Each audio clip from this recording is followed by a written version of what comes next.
Bienvenue dans Africa Chic, bienvenue si vous nous rejoignez, ravi de vous retrouver pour célébrer la créativité africaine et découvrir toutes les nouvelles tendances dans la mode, le design et le lifestyle. Dans ce numéro, donc, nous recevons le styliste ivoirien Sandé Bois, avec qui nous parlerons de sa passion pour la mode. Mais avant, je vous emmène à la 9e édition du dîner gala annuel des créateurs de mode de Côte d'Ivoire. Un dîner de retrouvailles qui a pour but de décompresser, tisser des partenariats et réfléchir sur les perspectives du secteur de la création de mode dans le pays. Retour sur cette soirée avec Thomas Eoumou et Joseph Zekri. Pagne africain, tenue de ville, strass et paillettes. Nous sommes au traditionnel dîner gala annuel des créateurs de mode de Côte d'Ivoire. Plus qu'un simple rendez-vous gastronomique, l'idée est de valoriser les jeunes créateurs et soutenir l'attractivité de la Côte d'Ivoire dans le monde de la mode.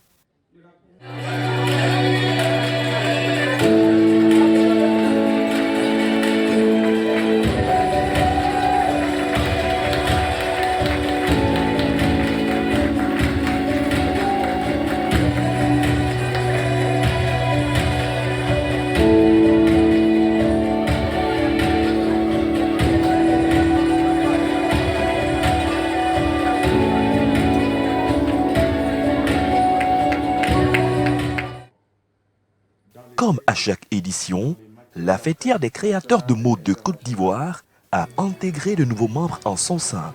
Pour matérialiser leur adhésion officielle, les nouveaux adhérents ont reçu écharpes et parchemins afin de présenter chacun 2 tenues exclusives qui ont séduit l'assistance.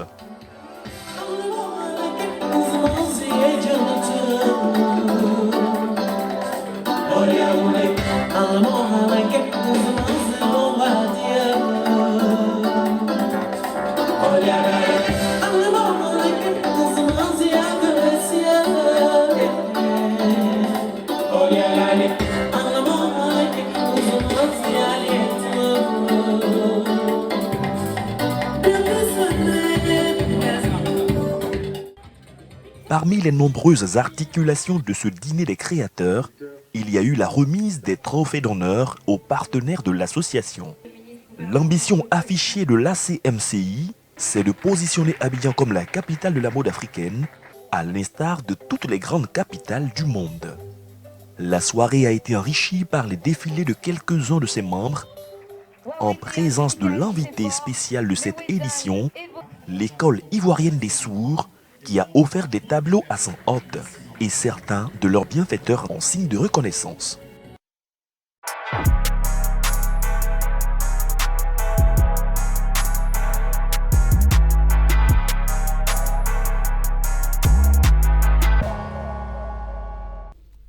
Voilà, c'était donc la 9e édition du dîner gala annuel des créateurs de mode de Côte d'Ivoire. Et mon invité est donc sur ce plateau, Sandé Bois. Merci d'avoir répondu à notre invitation.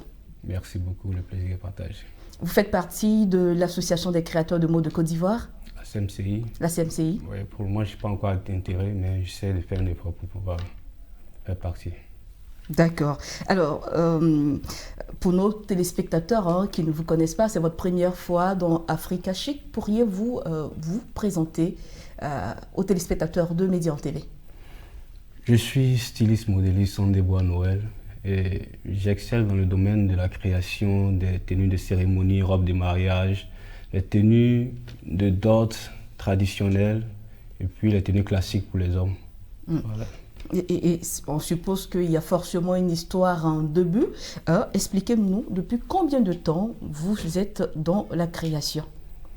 Je crois que ça tourne autour de 15 ans par là. C'est beaucoup quand même. Oui. 15 ans parce qu'on a commencé déjà de façon bénévole. Et puis après, on a commencé la passion de la mode a commencé à prendre le dessus. C'est après cela qu'on s'est véritablement engagé dans la mode. Puis aujourd'hui, on fait notre petit bonhomme de chemin. J'ai oublié de vous demander comment vous allez. Oui, ça va très bien. Alors, donc 15 ans que vous êtes dans ce domaine, dans ce métier, pourquoi l'avoir choisi? Il y avait forcément d'autres alternatives. Justement. Moi, je crois que je peux dire que c'est accidentel. Ce n'est pas voulu au préalable.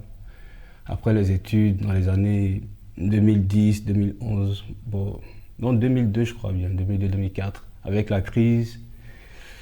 Après mon bac, j'ai essayé de tourner un peu. La situation était un peu difficile et puis j'avais un oncle qui pratiquait la mode. C'est lui que j'ai suivi. Et puis quelques années plus tard, l'amour a commencé à naître et c'est comme ça que ma passion pour la mode a commencé. Et l'amour est né à quel moment justement? C'est né après un échec à un concours de police. Voilà, j'ai échoué à un concours de police et puis je me dis bon, pourquoi ne pas m'essayer à la mode? Donc vous êtes venu juste pour vous essayer à la mode? Voilà, pour m'essayer à la dès mode. Le départ. Dès le départ. Et puis, c'est tellement passionnant le métier, quand tu rentres, ça te prend et puis tout de suite c'est parti. Et pourtant certains disent que c'est un métier qui prend beaucoup de temps. Justement. Et vous trouvez qu'il est passionnant malgré ça? Oui, il est passionnant parce que, vous savez, lorsque tu crées une œuvre et que l'œuvre est appréciée, c'est vraiment passionnant. C'est vrai, il y a le côté business qui est là, mais c'est passionnant. Et je vais revenir un peu sur l'association des créateurs de mode de Côte d'Ivoire. Ils ont un combat depuis des années. Est-ce que vous épousez ce combat de faire rayonner la mode ivoirienne, de faire accepter nos créations, de vendre nos créations hors des frontières ivoiriennes? Justement, c'est très très important. C'est un combat noble parce que la mode est l'un des piliers de développement dans tous les pays occidentaux que nous connaissons. Donc il faut que ce combat-là, nous le menions tous ensemble pour pouvoir aboutir à ce que nous recherchons tous, que la mode soit valorisée, que les acteurs de la mode puissent vraiment vivre de leur art. Voilà un peu. Et aujourd'hui, vous vivez que de la mode ou vous avez d'autres activités? Oui, bon, il y a des activités, mais la plus importante, c'est la mode. Voilà, la plus importante, c'est elle qui prend tout mon temps, c'est elle qui m'occupe véritablement. Quand vous dites c'est elle qui prend tout mon temps, c'est elle qui vous occupe, une journée avec vous, c'est quoi? Une journée avec moi, ça commence déjà par le programme de la journée, les orientations à mes apprenants, les travailleurs, et puis les rendez-vous, les modèles. C'est le travail dans la mode. Et apprenant, aujourd'hui vous êtes à la tête d'un atelier, vous avez un showroom, et combien de personnes travaillent avec vous? Je travaille avec 5 personnes, 2 apprenants, 2 travailleurs et puis une décoratrice. Voilà. C'est vrai que vous avez dit il y a 15 ans que vous avez démarré l'aventure dans ce milieu très très apprécié, hein, parce qu'on ne peut pas vivre sans se vêtir. C'est ça. Mais à quel moment vous vous êtes installé à votre propre compte? Véritablement, je me suis installé, je peux dire autour des années 2012, par là. 2012-2013. J'ai commencé une première installation qui n'était pas véritablement, mais l'assise même a pris, j'ai pris mes appuis à partir de 2016-2017. C'est là que j'ai pris mes assises. J'ai commencé à développer mon entreprise et puis le recrutement des travailleurs. Donc, je peux dire autour de 10 ans par là. 10 ans. Et qu'est-ce qui vous a donné l'envie de vouloir vous installer enfin à votre compte après des années d'apprentissage? Bon, la première chose souvent c'est dû à, tu veux communiquer ton état d'esprit, ce que tu ressens, tu veux communiquer. Souvent lorsque tu travailles pour les gens, c'est difficile. Il y a comme, je peux dire, tu n'arrives pas, tu es obligé de suivre les orientations que ton patron te donne, ta patronne te donne. Mais à un moment donné, tu veux faire toi-même ton bonhomme de chemin.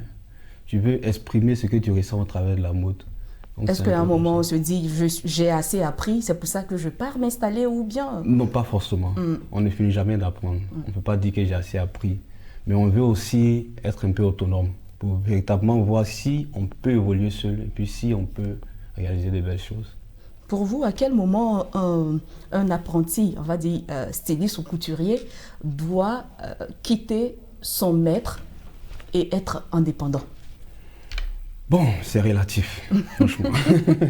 C'est relatif. Pour définir une période précise, c'est compliqué. Mais il y a des bases qu'il faut maîtriser. Mais il y a des bases quand même. Déjà, à partir de 5 ans, je crois que déjà quelqu'un qui est assidu, qui est concentré, peut déjà avoir une base pour pouvoir évoluer seul. Et quand vous dites base, c'est savoir faire des patrons, c'est quoi? C'est votre métier, moi je ne sais rien. Bon, avoir une base, ça dépend de l'orientation que tu veux donner déjà à ce que tu veux faire. il peut avoir les patrons, il peut avoir les découpages, il peut avoir le montage, toutes ces choses-là, tu peux les apprendre. En gros, si je veux bien dire, maintenant, le reste vient sur le terrain. On ne peut pas tout apprendre étant chez son patron, c'est difficile. Le reste vient sur le terrain avec la cohabitation, avec les clients. Ce sont eux-mêmes les véritables patrons. C'est eux qui vont te redresser, te corriger, et puis tu vas véritablement éclore. Est-ce que pour vous, ça a été facile de se rendre compte à un moment donné qu'on a échoué à un concours, on a fait des études, on a des diplômes, mais aujourd'hui, on rend ces diplômes-là et aller vers la couture qui est par moments mal vue par nos parents? Justement, ça a été même un problème avec mes parents. Ils m'ont demandé véritablement de renoncer à ce métier pour aller vers les concours. Mais je leur ai dit, bon, c'est un choix et j'assume mon choix. Mais ce n'est pas facile parce que dans ce métier, c'est vraiment pas facile. Parce que tu vas tout seul, les parents n'y croient pas, on ne t'appuie pas véritablement. C'est avec les efforts, lorsqu'on voit que tu commences à grandir, que peut-être quelques personnes commencent à te féliciter, à t'encourager. Sinon, ce n'est pas évident du tout. Et vous particulièrement, vous avez une période assez difficile, douloureuse pour vous, cette transition-là? Oui, j'ai eu des périodes difficiles. Il y a des périodes par moments où ça a été très très difficile. Ça a été très difficile. On a souvent besoin d'accompagnement, mais ce n'est pas facile. Les gens n'accompagnent pas véritablement le secteur de la mode parce que c'est le secteur qui ne donne pas des garanties. Ne donne pas des garanties. Donc il faut prouver par toi-même. Il faut prouver par toi-même, il faut travailler, il faut faire tes preuves. Et même quand tu fais tes preuves, ce n'est pas évident. Dans votre cas, à quel moment la famille a accepté votre choix? Bon, la famille a accepté le choix. Je peux dire au moment, c'est sur la base des revenus. Lorsqu'on voit que tu commences à générer des fonds, on voit que, attention, il faut porter un regard sur... Ça change, voilà, ça change un peu la visibilité, et puis voilà, c'est un peu comme ça. Quand j'ai commencé à avoir un peu de moyens, souvent les soutiens financiers auprès des parents, ils ont commencé à dire, ok, on dirait qu'il a eu raison, plus ou moins. De choisir cette branche. Voilà. Mais quand vous vous êtes lancé, est-ce qu'à un moment donné, vous n'avez pas été tenté de présenter un autre concours ou de faire autre chose face aux difficultés? Personnellement, il y a eu des moments où ça a vacillé un peu, mais pas autant les concours ne m'ont plus intéressé véritablement, franchement. Aujourd'hui, les concours ne m'ont pas intéressé. Lorsque je me suis engagé, j'ai tout de suite donné le dos à toutes ces questions de concours. Souvent, on m'a interpellé, des clients même m'interpellaient. Mais mon frère, on t'a connu, les études, le bac après, mais qu'est-ce que tu fais? J'ai dit, non, laissez-moi. J'ai choisi une autre voie. Et puis, je sais, avec les grands frères qu'on regardait souvent à la télévision, on voyait comment ils évoluaient. Vraiment, c'était passionnant. Vous aviez une conviction pour la chose? J'ai une conviction que ça marche toujours quand tu crois. Voilà. Et aujourd'hui, vous évoluez toujours avec la même conviction? J'évolue toujours avec la même conviction.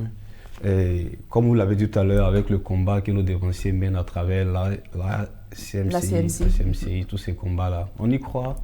C'est pourquoi on veut adhérer à ces associations-là pour vraiment aider la mode ivoirienne à éclore. Mais aujourd'hui, qu'est-ce qui fait le blocage? Quel est le frein et pourquoi vous n'adhérez pas et qu'est-ce que vous attendez? Bon, pour ce qui me concerne, c'est cette année que je suis dû m'installer à Cocody.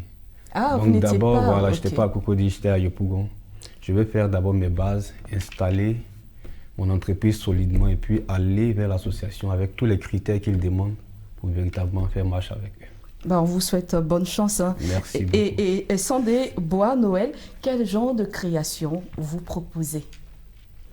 Quelle est votre particularité? Il y a tellement de stylistes, tout le monde fait à peu près la même chose. On parle de revalorisation des tissus locaux. Pour vous, qu'est-ce que vous proposez? Pour nous, au début, ça a commencé déjà avec ce que je peux citer son nom. Allez-y. Ouais, le grand frère Gilles Touré, c'est lui qui nous a inspirés. Avec ses créations remplies de paillettes, toutes ces choses-là. Il faut dire que ça nous a inspirés au départ. Les strass et les paillettes. Voilà, donc tout de suite, on a commencé à s'adonner à ces choses-là. Et puis c'est passionnant, lorsque les femmes viennent s'habiller, elles sont heureuses. Toi, le créateur aussi, tu es heureux. L'aspect financier vient, mais quand le client est content, tu es content. Et puis surtout, concernant les mariages, les femmes, c'est toute une vie. Lorsqu'une femme vient s'habiller pour une question de mariage, elle vient véritablement. Et lorsqu'elle est heureuse, toi-même, tu es heureux. Donc c'est ce qui a véritablement milité en faveur de mon amour pour la mode. Voilà. Et aujourd'hui, quand on dit j'apporte mes tissus, je veux bénéficier des services de bois Sandé, qu'est-ce qu'il coûte? Moi, c'est qu'est-ce qu'il met sur le marché? D'abord, c'est les robes des mariages. Les robes des mariages. Et puis les robes des cérémonies, les robes des soirées. Voilà, bling bling, comme d'habitude. Voilà. Parce que les femmes aiment bien ça, le bling bling. Être pareil lors de la cérémonie. Et puis la touche africaine, parce que c'est important. Parce qu'aujourd'hui, on voit que la mode est en train de transiter. On vient de plus en plus vers les valeurs africaines. Donc aujourd'hui, les tenues traditionnelles, avec les pois baoulés, les tenues de dot, voilà un peu ce qu'on sait faire véritablement. Et c'est vraiment impressionnant. Et vous ne faites que pour les dames? Concernant les hommes, pour le moment, on est sur les tenues simples, les tenues classiques, les tenues de ville, voilà. Tenues de chemise, pantalon, des trucs comme ça. Souvent les tenues avec les mélanges de kita, voilà. Vous êtes, en fait, vous suivez la tendance avec la valorisation des tissus locaux. Sandé Bois, avant de poursuivre, on va voir ensemble quelques-unes de vos créations et on revient. Ok.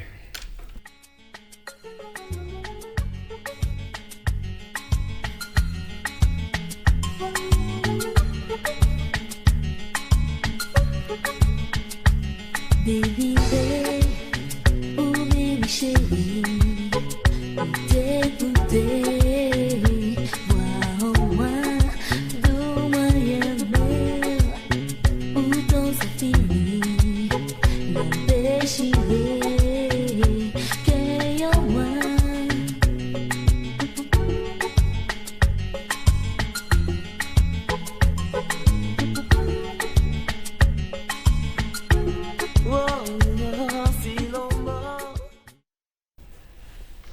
Alors là, c'était quelques tenues Justement. de cérémonie, mariage, dot. Alors justement, pour les tenues de mariage, vous prenez combien de temps pour la confection d'une robe? Bon, franchement, c'est difficile à dire parce que, ça dépend de la cliente, si on veut bien voir. Ça peut arriver qu'elle soit pressée. Ça peut arriver qu'elle vous donne du temps selon la date de mariage qu'elle vous propose. Elle peut vous dire, par exemple, mon mariage est sur 4 mois. En ce moment, vous prenez un certain nombre de temps. Ça peut prendre 1 mois, ça peut prendre 2 mois, ça peut prendre 2 semaines. Tout dépend Voilà, du tout client. dépend du client et puis des dates qu'elle s'est fixées elle-même. Et puis de ton emploi du temps aussi. Sinon, coudre une robe de mariage, ça peut prendre beaucoup de temps. Selon aussi le modèle. Le travail est plus minutieux. Voilà, le travail est minutieux selon les modèles, les paillettages. Mais lorsque le travail est pressé et que les moyens sont mis, on est obligé de redoubler des fois et puis aller un peu plus vite. Alors, êtes-vous plutôt prêt à porter ou du sur-mesure? Généralement, c'est sur mesure. C'est maintenant que je veux embrasser la carrière du prêt-à-porter. Sinon, généralement, c'est du sur-mesure. Et votre marque a déjà un nom? C'est Sandé Bois simplement. Sandé Bois simplement. Et quand vous dites que maintenant vous voulez embrasser cette carrière de prêt-à-porter, vous avez déjà des échantillons sur le marché? Oui, j'ai déjà commencé avec des échantillons. Voilà. Surtout le côté des hommes. Voilà, c'est le côté un peu qui va plus vite dans le prêt-à-porter. Je vais voir pour les femmes après, mais pour le moment, c'est pour les hommes que je suis en train de confectionner. Et c'est les premières tenues qui sont un peu ce que j'ai porté. Ce que vous avez porté. Alors, est-ce qu'il y a des événements mode auxquels vous avez déjà pris part? Oui, j'ai participé au concours Uniwax. J'ai participé aussi à des événements de mode organisés par l'un de nos amis, Gaël, avec aussi un de mes amis, Désiré. On a fait des événements à Boaké Fashion. Voilà. Et qu'est-ce que vous pensez des défilés de mode? Généralement, en Afrique, les défilés de mode ne sont pas faits pour vendre.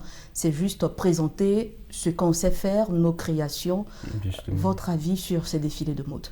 Sincèrement, ces défilés, pour le moment, n'ont pas véritablement une retombée sur les acteurs. Ça reste juste dans le domaine, tu fais un défilé, c'est tes clients qui regardent, ça te booste juste au niveau de tes clients. Voilà. Pour le moment, on n'est pas encore arrivé à, je ne sais pas comment dire, à rentabiliser les défilés. On sait que les défilés sont coûteux. Très coûteux. Souvent, il y a des sommes qui sont demandées pour participer.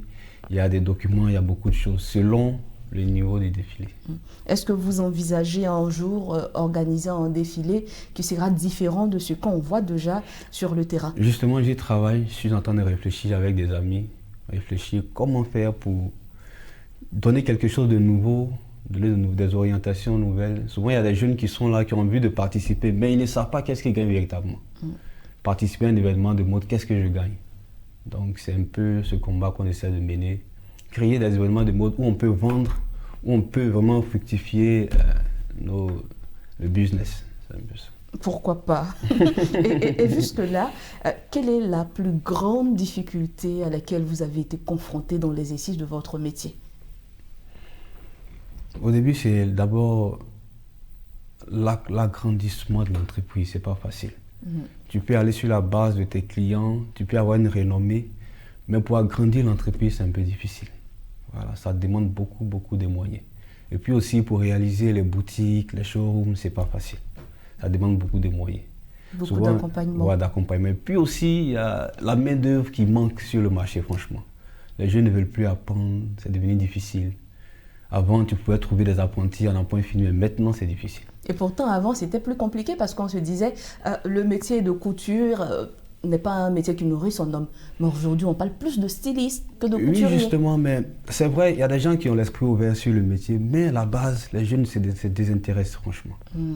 Les apprentis, ça manque. Et qu'est-ce que vous faites, vous, en tant que créateur? Moi, en tant que créateur, je préfère aller partir à la base, la formation à la base. Je peux prendre des enfants qui ne connaissent rien à la base et progressivement, je les apprends. J'en ai formé d'autres qui sont installés à leur propre compte. Et il y a d'autres qui travaillent avec moi aujourd'hui, qui sont quittés même au village, qui ne savaient même pas lire, aujourd'hui qui montent des robes de mariage. Voilà, c'est un peu ça. C'est à votre honneur, hein? Voilà, il faut former à la base, il faut aider. Et puis demain, ça va nous aider.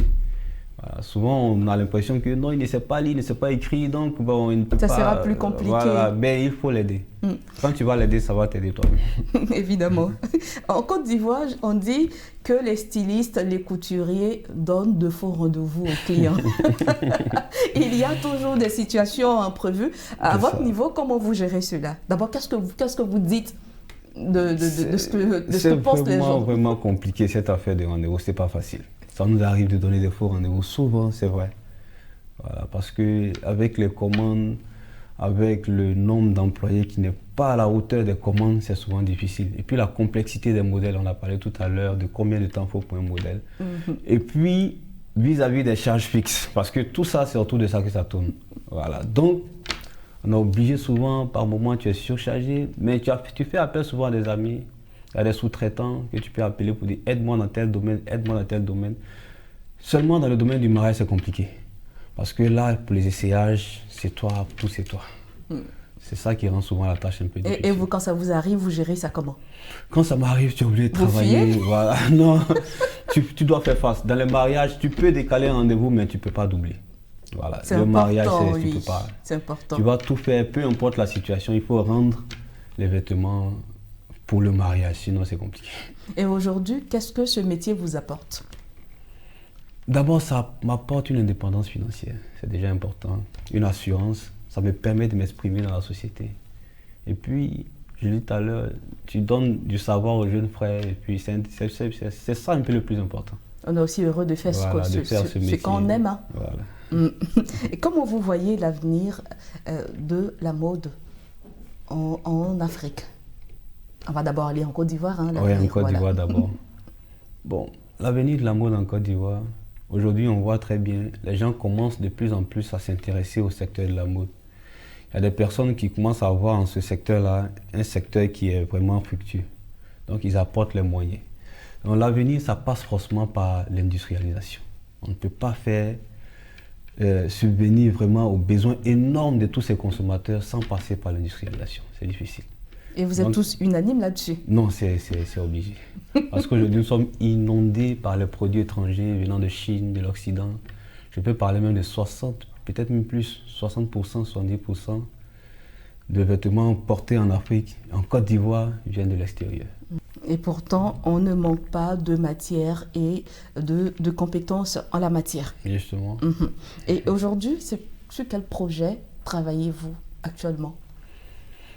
Pour le moment, je veux passer, je l'ai dit tout à l'heure, je veux passer de l'étape de sur-mesure à l'étape du prêt-à-porter. Voilà.